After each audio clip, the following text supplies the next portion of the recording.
त्या शौर्याव्यतिरिक्त इतर गुण त्याच्यावर बोलायला पाहिजे। मग दुर्दैवाने इमेज अशी तयार झाली शिवाजी महाराजांची की शिवाजी महाराज चौकात आणि शिवभक्त चौकीत, आणि मारामारी करण्याशिवाय दुसरं कामच काय? शिवजयंतीने पण मारामारी, मिरवणुकीने मारामारी, शिवाजी महाराज असे कसे समजून घ्यायचे? मला वाटतं 2 वर्षापूर्वी मी भन्साळी साहेबांच्या कार्यक्रमाला आलतो, त्यांच्या वडिलांच्या पुण्यतिथीनिमित्त त्यांनी शिवाजी महाराजांचं लेक्चर ठेवलं होतं। याला म्हणतात महापुरुषांचा वारसा चालवणं। महापुरुषाचा वारसा असा कृतीतून चालवायचा असतो। आमच्याकडे शिवजयंतीला पोरं घरीच नसतात, दुसरीकडेच कुठतरी असतात। रस्त्यावरती मिरवणूक काढणे हे शिवजयंती नाहीये। शिवजयंती मनामनात झाली पाहिजे, शिवजयंती घराघरात झाली पाहिजे, आणि ती शाकाहारी झाली पाहिजे। पुरणपोळीचं जेवण करा, मित्र पाहुणे नातेवाईकांना जेवायला बोलवा, दिस इज शिवजयंती।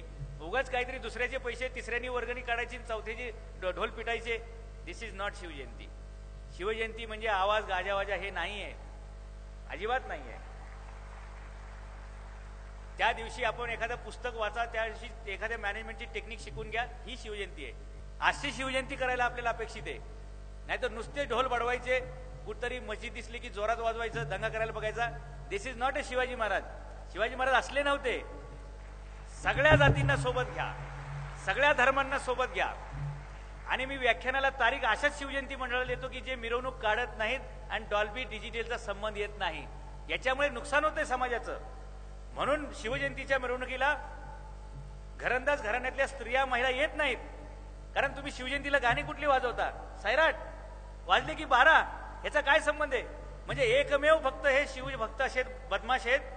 तुम्ही कधी बघितलं जैन लोकांच्या मिरवणुकीमध्ये पिक्चरची गाणी? कधी मुस्लिमांच्या मिरवणुकीमध्ये गाणी बघितली? कधी शीख लोकांच्या मिरवणुकीमध्ये गाणी बघितली? कधी ख्रिश्चन लोकांच्या मिरवणुकीमध्ये गाणी बघितली? मग शिवजयंतीच्या मिरवणुकीत गाणी येतात कुठून? ही खान तुमच्या डोक्यात आली कशी? तर ही याच्यामुळे की तुम्हाला सांगणारे लोक शहाणे नव्हते।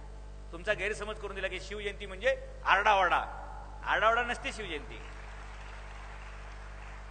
आणि मिरवणूक काढायचा संबंधच काय? तुम्ही शिवाजी महाराजांनी म्हणजे शिवाजी महाराजांना तुमचा अभिमान वाटावा असं तुम्ही काय केलंय? फक्त छाताड काढायचो, मला शिवाजी महाराजांचा खूप अभिमान आहे। अरे पण तू काहीतरी कर ना, की तुला शिवाजी महाराजांचा अभ्यास आहे।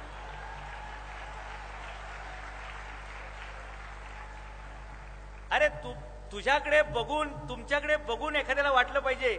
समजा एखादी मुलगी रात्री एकटी चाललेली आहे आणि तिच्या मागून 4 मुलं, तू एकटी चालली म्हणून ही गाडी घेऊन आलोय, तुला तुझ्या घरापर्यंत सोडायला आलोय, याला शिवजयंती म्हणतात।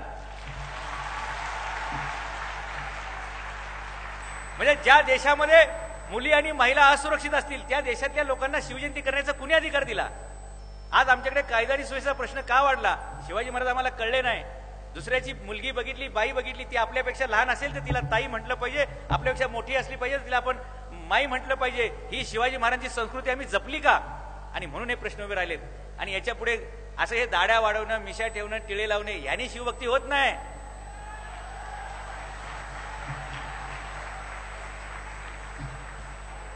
शिवाजी महाराज म्हणजे त्यांचे आचार आणि विचार कृतीत आणणारी माणसं। शिवाजी महाराज कोणाला समजले असं थोडक्यात सांगू का? तर शिवाजी महाराज म्हणजे कमी वेळ, कमी पैसा, कमी मनुष्यबळ, एवढं सगळं हाताने असतात सुद्धा मोठ्यात मोठा यश मिळवणं, याला शिवाजी महाराज म्हणतात। म्हणून